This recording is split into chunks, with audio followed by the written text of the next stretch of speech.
പിശാശ് എവിടെന്നാ വന്നേ? ദൈവത്തിന്ന്. ശരി, ഈ ലോകത്ത് തിന്മയുണ്ടോ? ഉണ്ട്. എല്ലായിടത്തും തിന്മയുണ്ട്. ദൈവമാണ് ഇതൊക്കെ സൃഷ്ടിച്ചിരിക്കുന്നത്, അല്ലേ? അതെ. അപ്പോ തിന്മയെ സൃഷ്ടിച്ചതാരാ?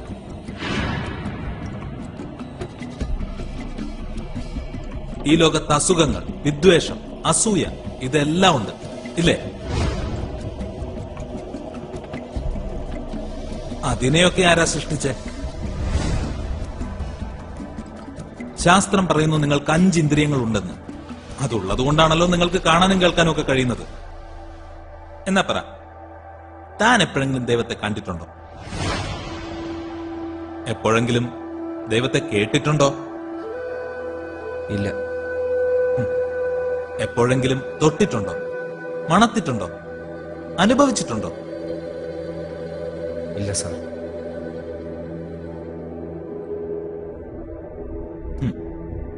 എന്നിട്ടും നീ വിശ്വസിക്കുന്നു? അതെ. Then, according to the empirical, stable, demonstrable protocol, ശാസ്ത്രം പറയുന്നു നിന്റെ ദൈവം എക്സിസ്റ്റ് ചെയ്യുന്നില്ലെന്ന്.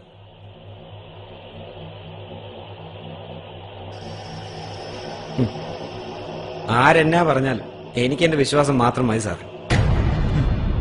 വിശ്വാസം ശാസ്ത്രം നേരിടുന്ന ഏറ്റവും വലിയ പ്രശ്നം.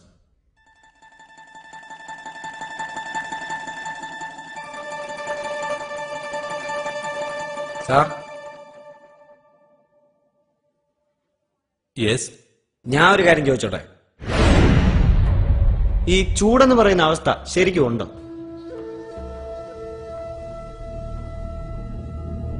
തീർച്ചയായും ഉണ്ട്. അപ്പോ തണുപ്പുണ്ടോ? ഉണ്ട്. എന്നാ ഞാൻ പറയുന്നു ഇല്ലെന്ന്. നമുക്ക് ഒരുപാട് ചൂടുണ്ടാക്കാം. Super heat, mega heat, white heat, ഇല്ലേ ചെറിയ ചൂട്, അല്ലെ ചൂടില്ലായ്മ.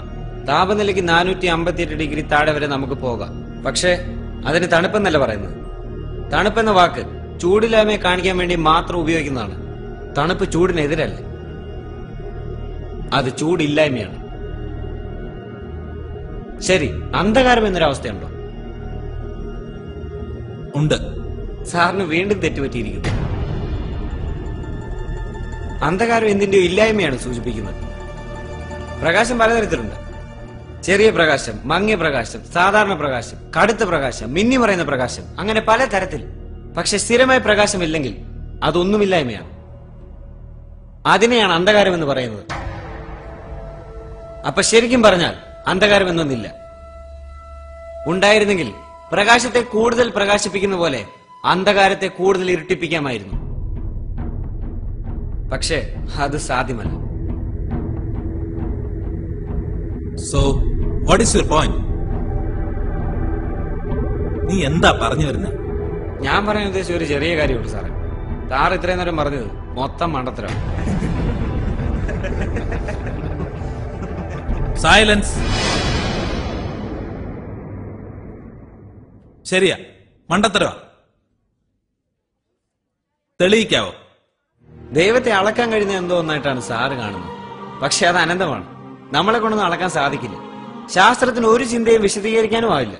സാറ് തന്നെ പറ, സാറ് വിശ്വസിക്കുന്നില്ലേ മനുഷ്യൻ കുരങ്ങിൽ നിന്നോ ഉണ്ടായെന്ന്? Evolution process. സാറിന്റെ സ്വന്തം കണ്ണുകൊണ്ട് ഈ എവല്യൂഷൻ പ്രോസസ് കണ്ടിട്ടുണ്ടോ? ഇപ്പൊ ജീവിച്ചിരിക്കുന്ന ആരെങ്കിലും ഈ എവല്യൂഷൻ പ്രോസസ് കണ്ടിട്ടുണ്ടോ? ഉണ്ടെന്ന് തെളിയിക്കാൻ പറ്റിയിട്ടുണ്ടോ? അപ്പൊ പിന്നെ സാറ് പഠിപ്പിക്കുന്നത് സാറിന്റെ വെറും തോന്നലുകളല്ലേ? തെളിയിക്കപ്പെടാത്ത കള്ളത്തരങ്ങളല്ലേ? ഈ ക്ലാസ്സിൽ ഇരിക്കുന്ന ആരെങ്കിലും ഈ സാറിന്റെ ബുദ്ധി കണ്ടിട്ടുണ്ടോ? ആരെങ്കിലും സാറിന്റെ ചിന്തകളെ കേട്ടിട്ടുണ്ടോ? തൊട്ടിട്ടുണ്ടോ? ആരുമില്ല. അതുകൊണ്ട് according to the empirical stable demonstrable protocol സാറിന്റെ ശാസ്ത്രം പറയുന്നു സാറിന് ബുദ്ധിയില്ല, വിവേകവും ഇല്ല. പിന്നെ എന്തിനാ സാറേ സാറോട് പഠിപ്പിക്കുന്നത്?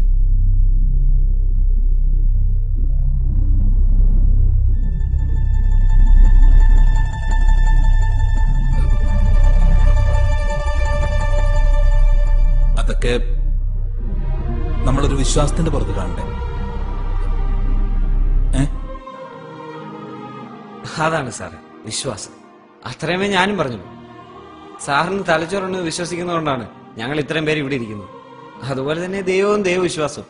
ദൈവത്തെ മനുഷ്യനെ ഒന്നിപ്പിക്കുന്ന ഏക ഘടകം വിശ്വാസം, ഫെയ്ത്ത്. ഞാനും ഇവരും ഞങ്ങളുടെ മാതാപിതാക്കളും എല്ലാം ജീവിക്കുന്നതിനുള്ള ഏക കാരണം മുകളിൽ ആരോ ഉണ്ടെന്നും എപ്പോഴും കൂടെ കാണുമെന്നുള്ള ഉറപ്പ്. സ്നേഹം അങ്ങോട്ട് മാത്രം നൽകാൻ പറഞ്ഞവൻ സാറിന് ഇങ്ങനെ ചിന്തിക്കാനുള്ള കഴിവ് തന്നാൽ ഈശ്വരൻ. അതുകൊണ്ട് ഞാൻ 5 മിനിറ്റ് ലേറ്റ് ആയെന്ന് പറഞ്ഞ് പുള്ളിക്കാരനെ ഇല്ലാതാക്കല്ലേ സാർ.